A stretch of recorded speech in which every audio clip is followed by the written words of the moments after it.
start with NAR and national issues. The clear cooperation policy. Everybody hear about this? Yeah, so in November, at the November National Association of Realtors Board of Directors meeting, they passed this clear cooperation policy. And it was modified slightly from what was originally proposed, but basically the same. And what it says is that within 1 business day of doing any public marketing of a listing, the listing has to go into the MLS. And as far as what is public marketing, it pretty much defines it within 8.0. It tells you that that's anything from putting a yard sign out, to putting it on any kind of social media, to pushing it out to anyone beyond your brokerage. Those are all public marketing.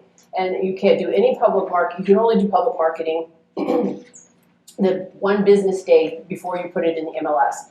Now, originally it was actually 24 hours, and they changed it to 1 business day. And of course, some people had, the concern was, well, you'll take a listing on Friday. And of course, the whole reason for the clear cooperation policy, the rationale was that, first of all, they believe the MLS to be pro-competitive and pro-consumer. They believe that everything is best for all listings to go into the MLS. So, that was the gist of this. As MLS participants, you all agree to cooperate with one another, right? And so the fact that these limited listings, a lot of the listings are sometimes staying out of the MLS, they found to be problematic. And it is a policy intended to bolster cooperation. Now, I want to remind you guys that saying that you have to cooperate doesn't mean you have to offer any particular amount of compensation, okay? And that's important. You can put MLS listings in the MLS for whatever you want to put it in. It can be $1, it can be $10, it can be a certain percentage, it can be anything you guys want to put it in. There's no dictating of that done by the MLS, so keep that in mind. But the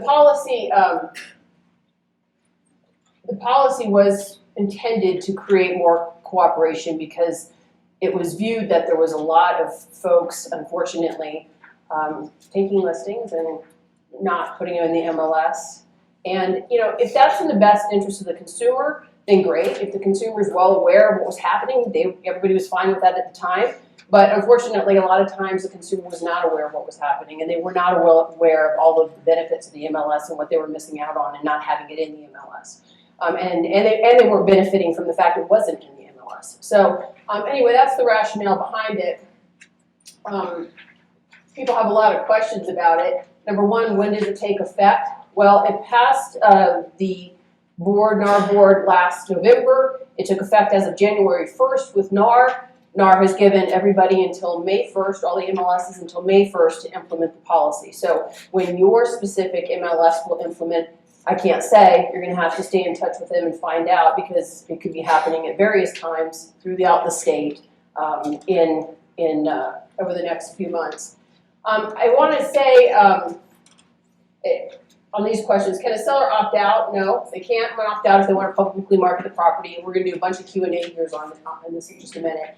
And then what is a business day? A business day is, as you think of as a business day. So it excludes weekends and legal holidays. So, could you take a listing on a Friday and then not put it into the MLS until Monday, but put your sign in the yard on Friday and do other marketing, pushing it on social media, those kind of things? Yes, you can. Okay, so it's within 1 business day. And again, that was originally 24 hours, and they opted to change it to 1 business day, recognizing that might happen sometimes, guys. All right, that you might see a sign in the yard on a Saturday on a listing that was taken on Friday, but it won't show up in the MLS until Monday. Okay.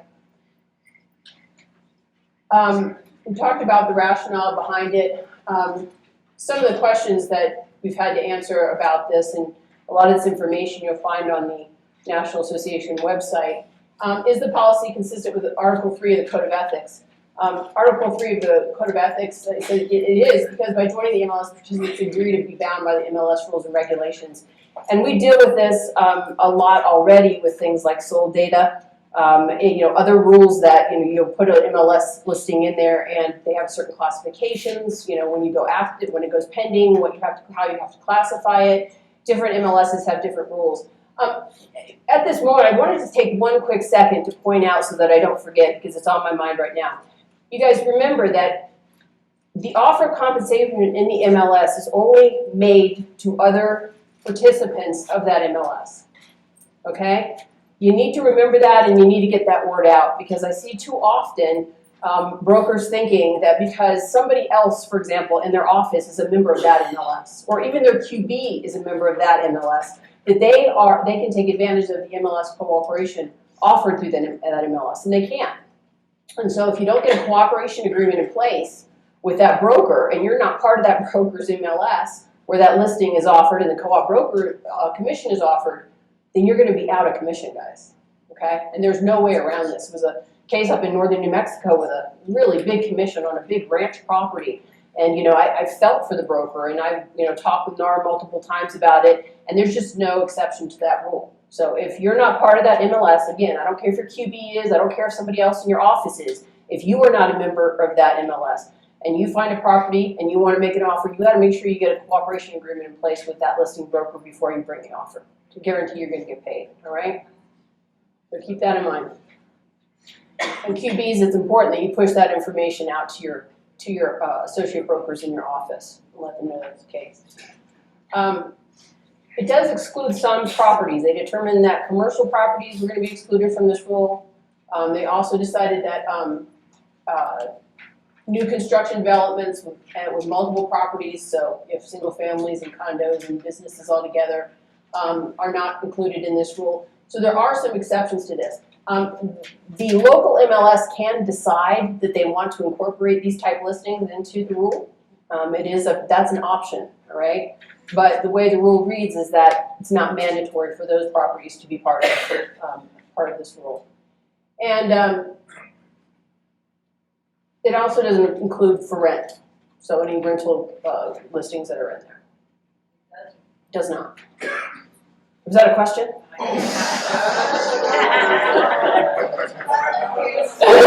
As clarification, not a question, right?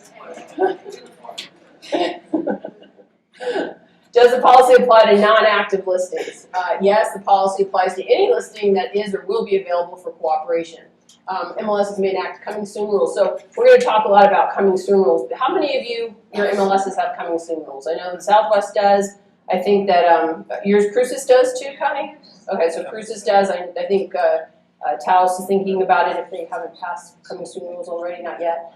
So I know some of you guys already have some rules in place for coming soon. We'll talk about how that's going to affect this, or how this is going to impact those rules. So how does the 1 business day deadline correspond with MLS filing deadline? So you all know that MLSs have filing deadlines. You have to enter it within 48 hours, for example, of taking a listing. You guys, these are really kind of apples and oranges that we're talking about when we're talking about the filing deadlines as required by the MLS versus this 1-day period. Okay, because your MLS might require you to file the listing with the MLS within 48 hours, and that is not impacted by this. Okay, you still must do that unless you're putting it on waiver, for example, and keeping it out of the MLS. And that's usually an option, is that you file that within 48 hours if they're not going to put it in there. However, you have to remember that that doesn't have anything to do with the marketing and the public marketing of the property when the MLS is requiring that to be done. So, you know, for example, if you take a listing and your seller is in Europe for a couple weeks and they don't want to do any marketing of the property for a couple of weeks, right? You're not doing any public marketing of the property.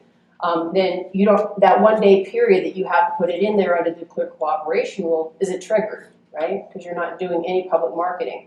But your MLS requirement that you submit it within 48 hours, or if you submit a waiver within that time period, is still applicable. Does that make sense? Yes. So we're talking 2 totally different kind of things. So we have to remember that when we're keeping track of the 2 different requirements under the MLS rule and under the clear cooperation rule. So if the MLS has established a coming soon status or other pre-marketing solution that shares listing data with all MLS participants and subscribers, does that comply with that particular requirement? So what we're seeing mostly is with the coming soons is that if you are taking a listing that is coming soon, so in the past, I mean before clear cooperation, if you were taking a listing that was coming soon, I'm not deviating too far, you have a little shock fence right here. Okay.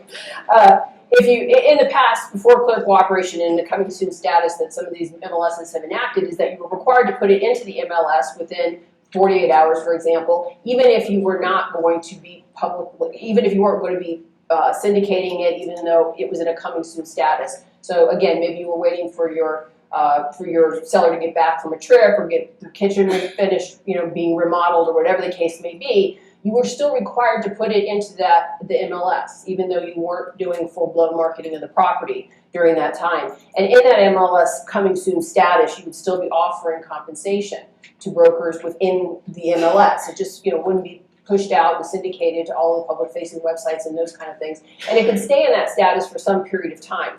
Some of the MLSs had a 14-day period that it could stay into that coming soon status, and then you can move it out of that at any point, or it might automatically move out of that point after, say, 14 days. So that's typically how we're seeing the coming soon status being used.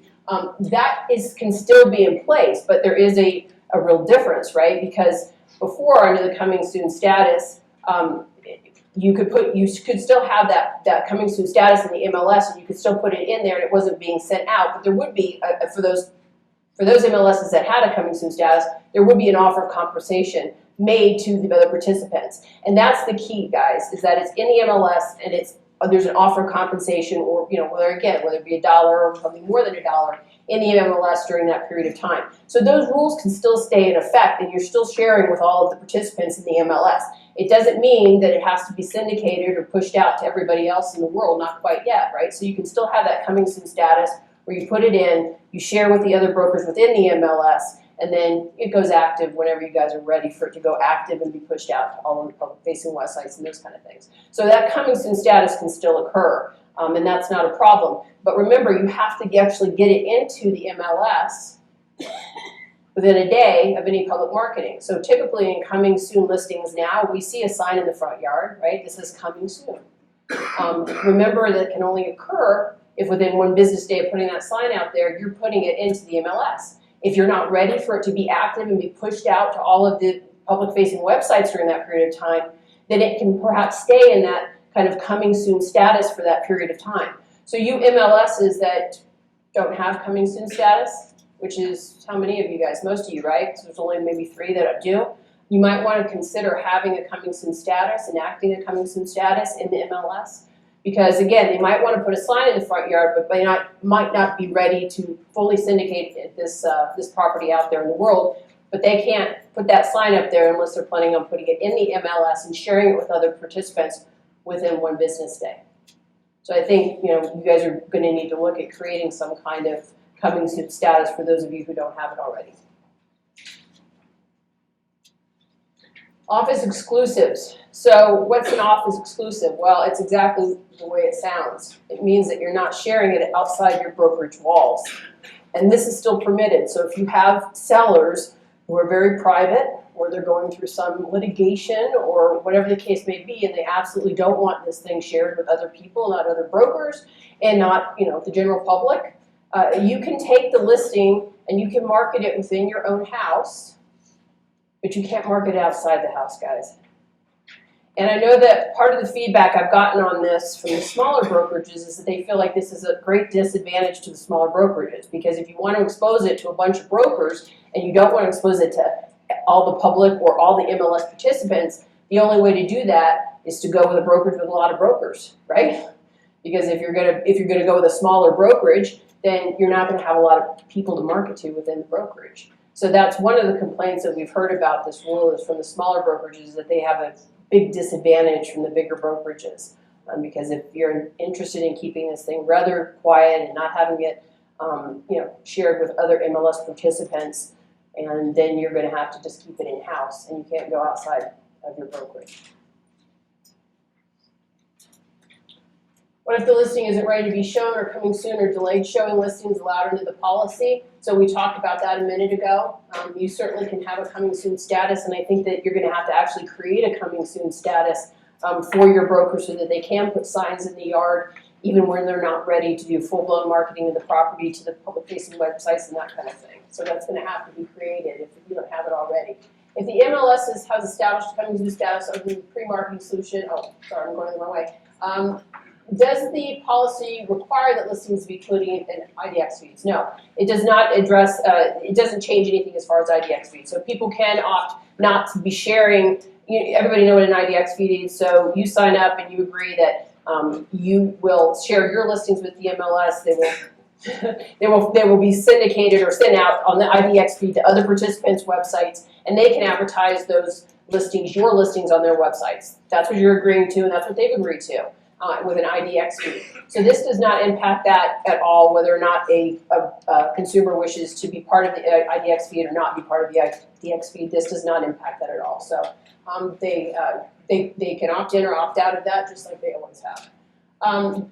Does it require listings to be submitted to the MLS if they're advertised to a select group of brokers, so like private listing networks? And the answer to that is yes. Again, guys, if you're pushing it outside your brokerage, then it's got to be in the MLS within 1 business day of doing that. Okay? Within 1 business day. And that includes private listing networks that go beyond your brokerage walls. In some markets, listing brokers use exempted listings to withhold sold data from the MLS, and this can be a concern of to particular, some people to keep that out. We are a non-disclosure state. I always hear that term used very often wrongly in New Mexico.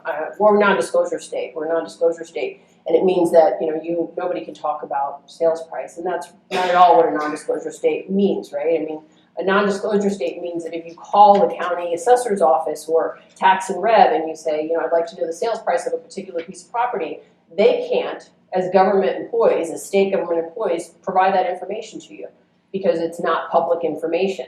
It doesn't mean that Sandy Lee can't tell Kim or Kim tell Karen or any of that kind of thing. I did an article a while back, well, actually it's been a number of years now, in the NMAR Voice on what it means to be a non-disclosure state. And I actually walked through all of the analysis, starting with what the law says, to what code of ethics say, what regulations say, what MLS rules say, and to get you to a bottom line about whether or not you can actually share sold data or not. And I'll give you this, the base of it is that if it's not your listing, then you're prohibited from sharing information about other people's listings. It's not yours, right? If it is your listing and you know the sold, whether you're on the buying side or the selling side of it, and you have that information and somebody tells you or asks you about the sales price, there's nothing that prohibits you. Not the code of ethics, not broker duties, nothing that prohibits you from saying what the sales price of that property was, except for maybe your buyer or seller doesn't want you sharing that information. Okay? So if you read my article, you'll see that that's kind of what it comes down to, the analysis at the end of it. Is that really you're not prohibited by broker duties and various regulations and policies for sharing data on your own properties that you're involved in the sale, but you got to think about how that might impact the consumer you've been working with, whether they would appreciate that or not. But so if you want to find that article and all my articles, you can go to mnrealtor.com and look under the legal resources section. So as far as this issue of sold data, it's a matter of local discretion. And most MLS's participants are required to submit status changes, including sold data, to the MLS. But they do give the MLS's an option to allow the withholding of sold data. And that's up to you guys as MLS's, and it may differ from MLS's. I don't think any MLS here in the state has such an election at this point, right? Carnum does. Okay, Carnum does. And Carnum is kind of they're sharing their LoopNet or any of the, they work a little bit differently in the commercial world than the residential does. First of all, most of their information sharing doesn't involve co-op broker commissions, which, I get questioned quite often about why in the commercial agreement do we have a provision for who's going to be paying the broker's commissions. And the reason it's in the commercial agreement is because their information exchange networks typically don't address who's paying who, like we do in the residential context. And so you got to kind of work that out. And everybody says, well, I thought that was against something, right? Against the law, against the code of ethics, to be talking about commissions in contracts. And what prohibits you guys from talking about commissions and contracts is actually the code of ethics. And what the code of ethics says is that you cannot condition an offer, a purchase offer, on the listing broker's willingness to change the offer of compensation that's been made through the MLS. That's what it says. So it doesn't address the seller paying the buyer broker commission. It doesn't deal with the buyer paying the listing broker's commission. It talks about you trying to get the listing broker to change the offer of compensation made to you through the MLS through the purchase agreement or through the offer that you're making. Does that make sense? So because there's a lot of times in commercial listings, there is no offer of compensation being made. You're not trying to change what the listing broker is offering. And if you've looked at that language, it says things like Seller's going to pay their broker, or seller's going to pay buyer's broker. It's talking about what the seller and the buyer are going to be responsible for, not changing what any listing broker has offered through the MLS. So that's what the deal is with co-op broker commissions. So you guys as MLSs can make the decision to exceptions to the requirement that all sold data be submitted to the MLS. And there may be room for that in some situations. You guys will have to just explore that. How will policy affect properties not ready to be shown yet and days on market calculation? Well, we talked about kind of the coming soon status. So if properties are not ready to be shown, right, and there's going to be no public marketing at all, then you can take the listing, you can file your waiver with the MLS within the 48 hours, and you can sit on the listing as long as you want to sit on the listing, guys, right? But if you want to put that sign up in the front yard, you're going to have to put it in the MLS. And if you're not ready to market it out to all of those websites quite yet, then again, your MLS is going to have some kind of coming soon status where it's being shared with other participants because the yard sign is out, right? But it's not being pushed out or syndicated to all the public-facing websites and those kind of things, all right?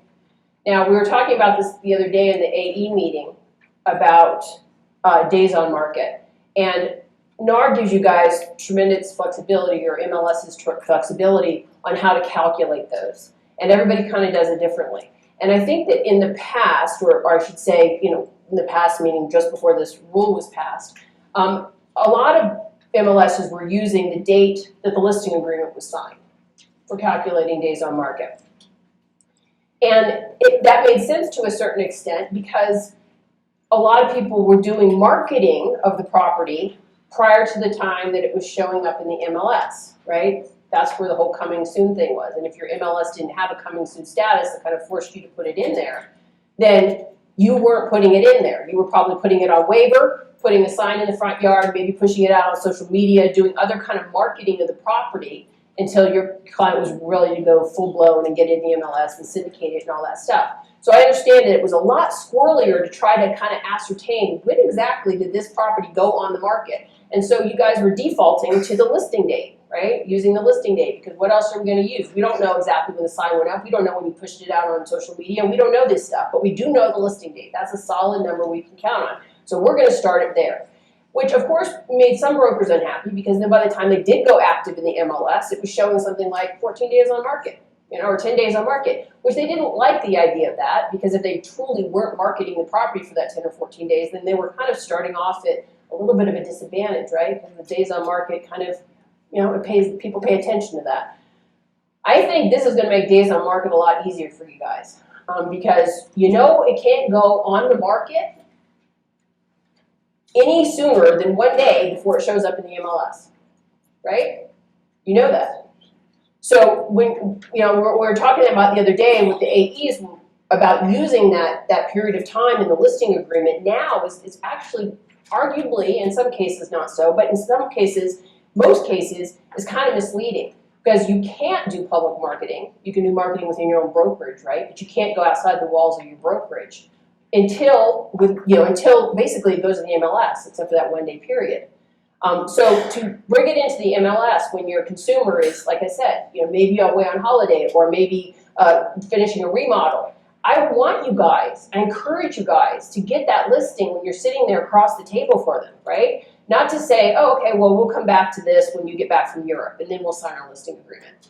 But if they're using the listing agreement date when they're not ready to actually market the property, then it's a disadvantage to them to sign that contract with you when you're sitting across the table. So, you want to say, listen, I'd love to take your listing. I want to be your broker. But let's just, put a pin in this, and we'll come back to it when you're done with the remodel because I don't want to have to put it in the MLS showing 14 days or 21 days on the market when I've been able to do no marketing of this property, right?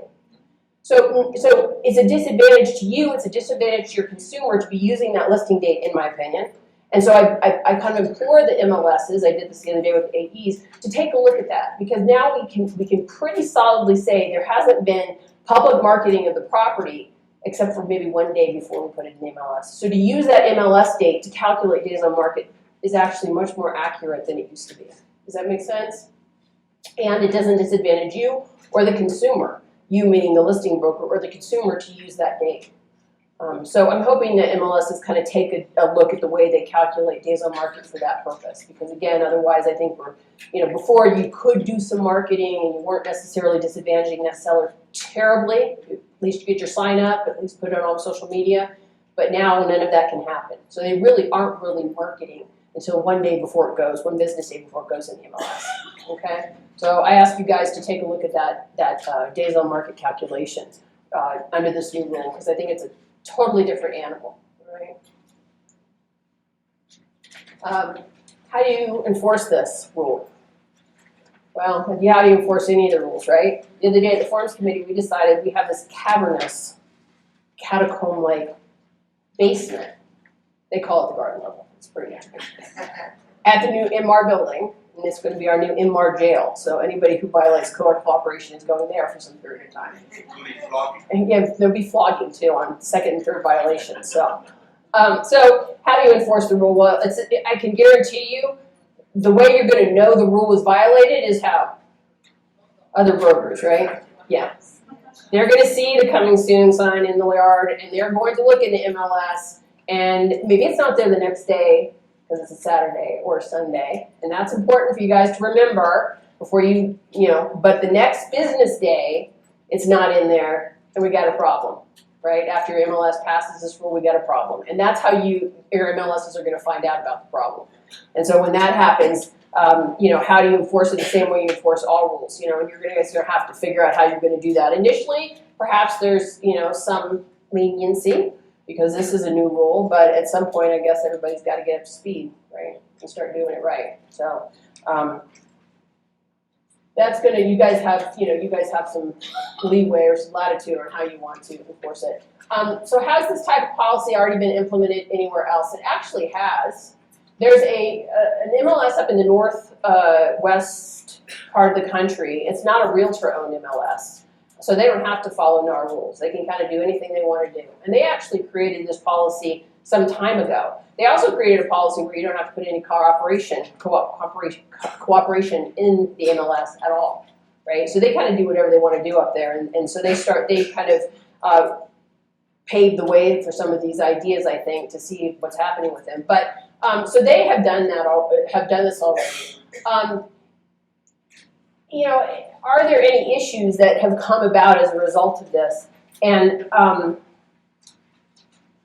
think we could have some issues, guys. I attended the CMLS, which is the Council of MLS Services Legal Update in Salt Lake City in October, and then the NAR legal update in November. And the issues or the concerns with this, of course, centered around some of the things regarding, for example, whether or not this is going to encourage people to use other sources. I mean, instead of brokers and MLSs, whether they just kind of bypass you and go straight to Zillow, or the concern from the small brokerage community about how it disadvantages them over big brokerages. These things came up, but on a legal level, antitrust concerns came out of this. And there's a MLS in the Pennsylvania area, the MLS, the Bright MLS. They've already been sent a letter by counsel for one of the big franchise owners saying that they feel like this is potentially an antitrust issue. And they cited to DOJ, Department of Justice, and FTC findings and holdings from various hearings they've held and various comments they made. And basically the letter said, we're just waiting for you to be sued over this. Or have some violation by the DOJ. I found it interesting. What I thought was interesting about this was the timing of it, because as you guys know, NAR is in the middle of probably the biggest private antitrust lawsuit they've ever dealt with. And it's going to go on for a number of years. And so I found it interesting. Of course, that was some of the questions that the counsel was asking of NAR. Why now? Why now in the middle of this huge lawsuit you guys are fighting are you going to pass a rule that arguably creates additional claims for plaintiffs, right? And they just felt like there had been so much abuse in this area and that it had been kind of going on for so long that they just need to pull the trigger on it. But I also know that NAR has been contacted by some folks as well regarding this issue. because I've had contact and lots of conversations with Katie Holmes, who is the, Katie Holmes. She is now NAR's counsel. That was a big surprise, wasn't it? Yeah. Now that she's left Tom, she's decided to get a new job. Katie Johnson over at NAR, and about the antitrust implications of this rule. What makes me nervous about it from that standpoint, because I'm sure that NAR can fight the good fight, my concern about it is the local MLS is getting into some hot water over this, because you guys have no choice. It's not an option. It's not like MLSs can choose not to adopt this. They have to adopt it. And what's interesting is that the insurance that NAR offers you guys as MLSs, it does cover defense costs for any kind of antitrust claim. So if you get sued by a broker who claims that you violated antitrust law, your NAR insurance will kick in and they'll take care of you, unless you're found liable. And if you're found liable, that insurance doesn't cover any damages. And it doesn't cover any fines that might be imposed by the DOJ or by FTC or by the state or anybody for antitrust issues. So I asked Katie, I said, do you have alternative insurance for MLSs? Since you are creating a rule and that may create problems for local MLSs, do you have alternative insurance that is available? And they do not. You can increase your defense cost coverage for additional fees, but they don't have any insurance that's going to cover you for actual damages or fines that you sustain. And so that's problematic to me a little bit. That rubbed me wrong. So I do encourage you to have a conversation, and I talked to the AEs about this, with general liability policies that you might have through your brokerage or MLS, and find out if there is coverage available. I haven't done the research, and maybe I will after the conference, and I have a few minutes. Try to figure out whether or not there are some policies out there available to you guys for this kind of thing, and what they cost. And if they're cost prohibitive, obviously that's not going to work. But if there's something out there that might cover you in the event that you should lose that fight, and hopefully NAR, in light of the fact that they have kind of created this situation, would step in and maybe indemnify you in that scenario. I couldn't get a commitment on that, but who knows? Maybe they would. So anyway, we do have some concerns about it. I had suggested early in one of my article that I wrote in the last NMAR Voice, that some of the MLSs may want to just take a breath before passing it. You have a little bit of time, and you can kind of see what plays out over the next month or so with this. And because I'm sure that some MLSs across the country have just jumped on this, right? They're probably already got it in place and that kind of thing. And I maybe suggested that you take a breath and just kind of see if anything happens on a national level with this policy, because again, MLSs across the country are passing this. And then maybe wait to do it sometime in April and see if anything comes of anything. So that's up to you guys. You will have to have that conversation and make a decision on your own as to when you want to implement it. But again, May 1st is the date. If you don't have it implemented by that time, then the insurance that you do have with NAR, if your bylaws don't conform, right, your rules don't conform with NAR, then you don't have that coverage. So when they say you got to do it, you got to do it, right? But they do give you some time to do it. So give that some thought.